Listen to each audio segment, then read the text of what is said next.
and talking about some of the structures that are found in the dermis. The epidermis just had those 5 layers, and you do need to know the 5 layers and why they're called what they are. DECA week is November 15th through 19th. Everyone can help us celebrate by participating in our Spirit Day. If you participate in Spirit Day, go to CTEC. Stephen Pryor and enter into a drawing for prizes. Monday is PJ Day. Tuesday is Tiki Tuesday. Wednesday is Decades Day. Thursday is Own Your Own Future Day. Dress for a future profession or college choice. And Friday is DECA T-shirt Day. Thank you. Yes.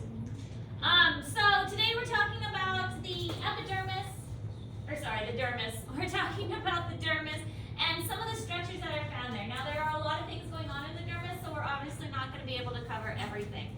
But the dermis is made mostly of connective tissue, and it is the layer that is found right underneath the epidermis. So we've got our epidermis, which is right here, and then the dermis is everything underneath.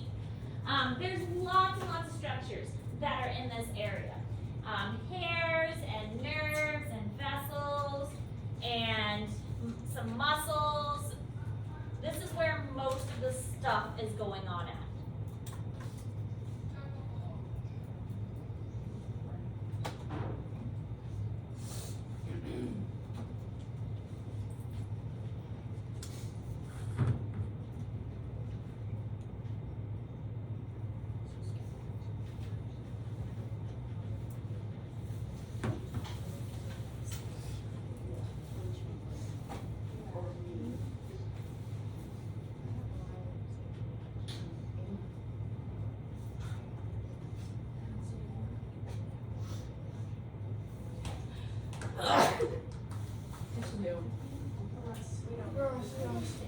Alright, so the dermis has 2 layers, the papillary and the reticular.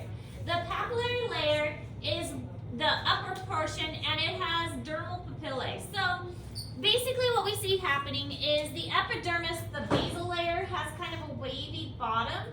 And the reason for that is that if the epidermis and the dermis fit together flat, then they would actually kind of slide around. But by having a wavy surface, they're more interconnected so that the epidermis and the dermis aren't going to like slide around against each other. It helps them to hold together. So that's the purpose of this papillary layer. It's got these dermal papillae, which are kind of like little waves that stick up into the epidermis, and it helps them to connect better and so they don't really like slide off each other. The papillary layer contains capillaries, pain receptors, and touch receptors. Because it is so close to the epidermis, it has a lot of these sensation kind of structures. On the palms of the hands and the soles of the feet, the dermal papillae increase, and this helps with gripping and friction because those are the surfaces that we need the most for gripping things, our feet when we're walking and our hands for manipulating objects. And so that ridge is intensified so that we are able to grasp onto things better. Fingerprints are one of the results of this. So the dermal papillae form in such a way on our fingers that it does leave fingerprints. And the fingerprints are obvious by looking at like little films of sweat and oils and things that we can leave on surfaces.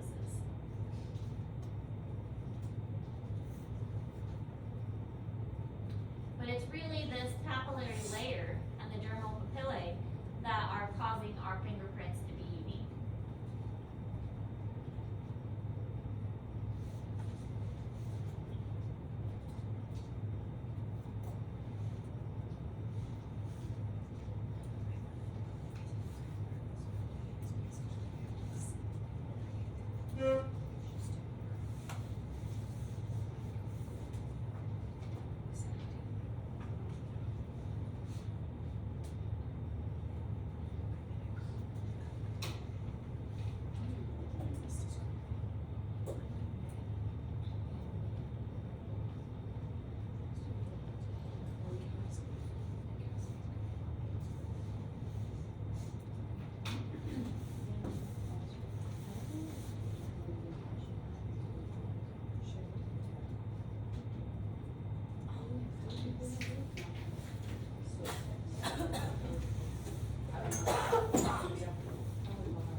There are lots of collagen fibers that give skin its stretchiness and its durability. So our skin needs to be able to flex. I mean, we press on our skin, we don't want our skin to just rip open when we press on it. We want it to have a little bit of give to it. And so a lot of those collagen fibers and elastin, they provide that stretchiness that our skin needs.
Layers look like, and this is a picture that's found in Google Classroom. So here's our epidermis with our stratified squamous epithelium, and the epidermis goes from this dark layer upwards. Then we've got our papillary layer, which is right here. So it's where here's the papillae, the dermal papillae is kind of projecting up into that epidermis, and so this is the papillary layer right at the base of the epidermis. Then we've got our reticular layer, which is down here further and consists of more of that connective tissue. And both the papillary and the reticular layer are parts of the dermis. So just like the epidermis has 5 parts, the dermis has 2 parts. All right, so other things that have to do with this layer is there is some skin color production that is found in the dermis, although mostly it's toward the upper parts of the dermis that's close to the epidermis. But there are more things that give our skin color than just melanin, although melanin is the main one. Melanin can produce yellow, reddish brown, or black pigments, so it's kind of a variety. It's not just one color that it produces. And this does attribute to a lot of the darker skin races that are out there. It does also make suntans, so if a lighter skinned person is out in the sun a long time, then the melanin production will increase and their skin will darken. But that's not the only thing we have. We also have keratin, and keratin is kind of an orangish yellow pigment, and this is also found in some vegetables. So like carrots, for instance, have keratin in them. It's also one of the things that makes the leaves change color. There's keratin pigment, and there's other photosynthetic pigments that are found in the leaves of the trees. Hemoglobin also causes color changes. If a person blushes, that changes the color of their skin. Their face gets flushed and red. And so hemoglobin and blood can contribute to color of the skin changing color. So it's not just pigments, it can be attributed to the blood that's flowing through our skin as well. If a person gets really, really pale when they're sick, that's obvious. That's a color change of the skin. And sometimes if a person's not getting enough oxygen, then their skin will turn kind of a bluish color and their lips will turn kind of bluish. Again, it has to do with the hemoglobin and the lack of it or the excessiveness of it.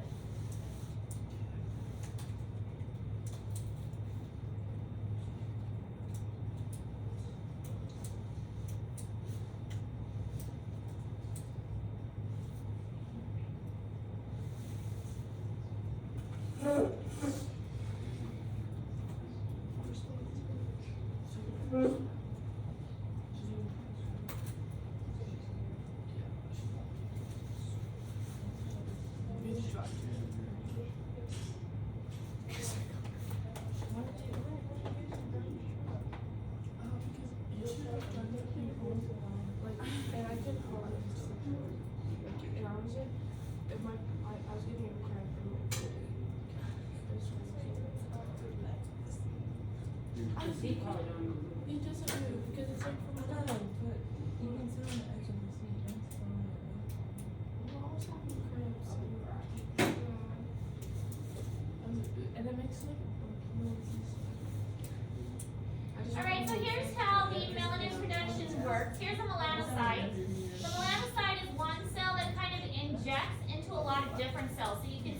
like these little extensions that are going into these other cells and releasing pigment granules. So if the skin is lighter colored, there's not going to be as many pigment granules in those cells. If the skin is darker, it releases even more of those granules and it makes the skin appear darker.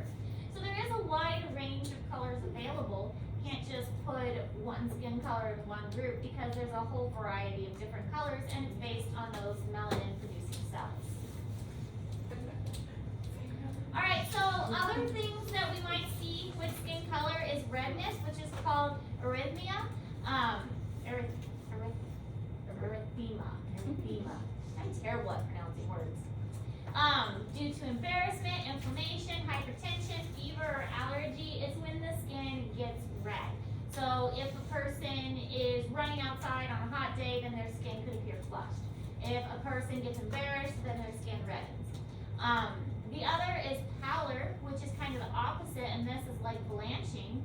And this is where the skin gets, like you hear in the book, they went as white as a sheet, or their face drained of color, or whatever.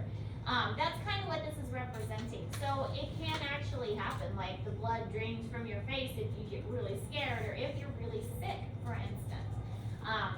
If you don't have good blood flow or good circulation, your skin is going to have a paler color. Jaundice we've already talked about a little bit, but jaundice is kind of a yellowish color to the skin, especially the whites of the eyes. The whites of the eyes can turn quite yellow in people that have severe jaundice. This is some kind of liver disorder. So basically the liver breaks down any red blood cells that our body no longer needs. And so if the red blood cells, like the dead ones, they build up too much because the liver isn't processing them, then it can accumulate in the skin and give the skin its yellowish color. And then of course there are bruises that make our skin turn black or blue or kind of greenish and yellowish. Basically what this is blood leaking into the surrounding tissue. So somehow you have broken a vessel under the skin and the blood has leaked out of that vessel into the surrounding tissue and has caused that discoloration. It is going to be very sore because the blood has caused that area to swell, and eventually your body reabsorbs that escaped blood, and that's why a bruise will change color over time and eventually disappear because your body is reabsorbing that blood and breaking it back down.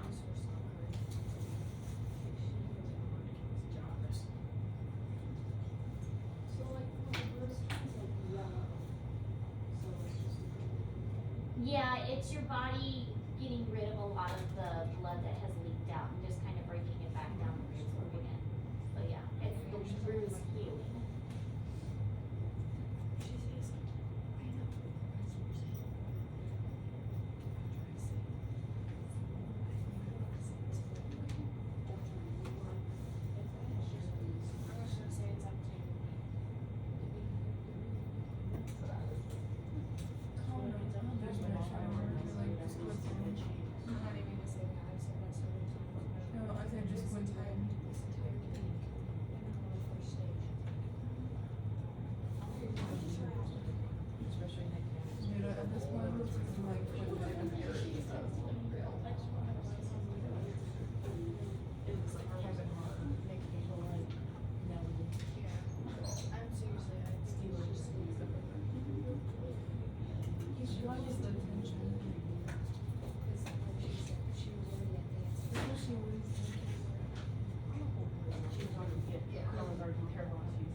Alright, so here's some examples of jaundice here. Two babies that are side by side that are twins. One of them has jaundice and one of them is normal colored. Sometimes it's hard to tell if you're just looking at the child if it's jaundice because you just kind of get used to seeing it. So the whites of the eyes are a really good indication. All of my children did have jaundice when they were babies, but it's normal for some babies to just experience that, but it was never severe enough that they required like extra treatment. So jaundice is fairly common in babies, but when after like a week or so, if the jaundice is still around, then that's when you need to get concerned. Jaundice is rare in adults unless there's some kind of liver disease. So here's what a bruise looks like. We've got the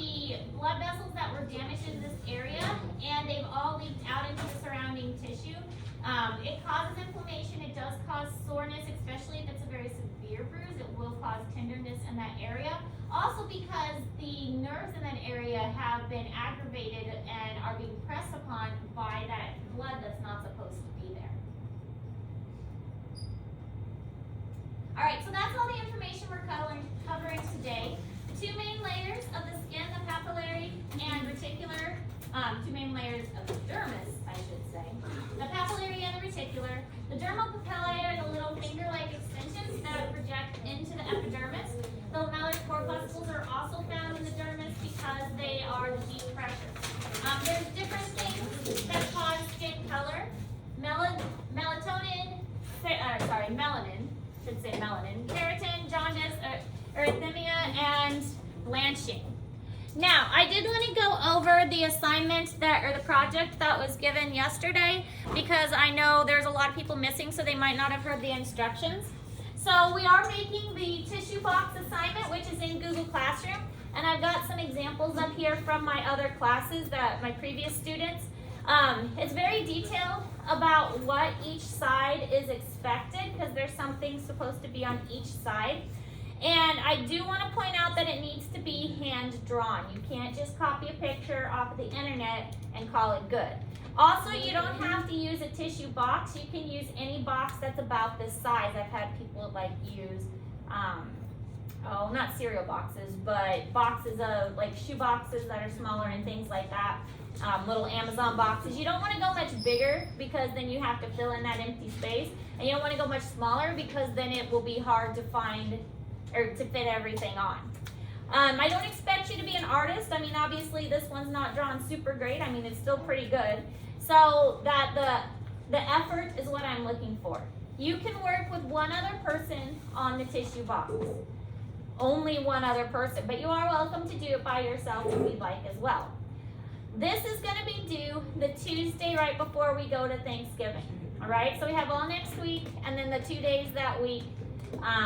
So right before Thanksgiving. There is a second part to this assignment. This is worth 35 points. And then the second part is worth 25 points. The second part is you need to find a teacher and explain your tissue box. And there are other specific things you need to explain to your teacher that's in the assignment. Like why when you get a tattoo, it needs to go down to the dermis layer. And things like that. And then you need to get the teacher's signature or have them sign a piece of paper or have them email me some way that the teacher lets me know that you presented to them. The presentation to the teacher is individual. That is not a partner thing, okay? So you can work with one other person to actually create the tissue box, but when you present it, you need to do that individually. Now you can go to the same teacher, but then one person presents and then the next person presents. So you're doing it twice to them, okay? So that's fine. If you have the teacher sign your box, then make sure you have them sign by your name, because one of the things I've had done in the past is the teacher would sign the box and I wouldn't be able to find it with everything that's going on. So it needs to be obvious so I don't miss it. Or have them send me an email, or just have them sign a piece of paper that so-and-so explained the tissues to me. Make sense? So the presentation to the teacher and the box both due by Tuesday before Thanksgiving. So that gives us well over a week to work on it. Any questions? Okay, get to work. And don't forget, today we have crash courses 1 and 2. And then, of course, your crossword was due earlier this week.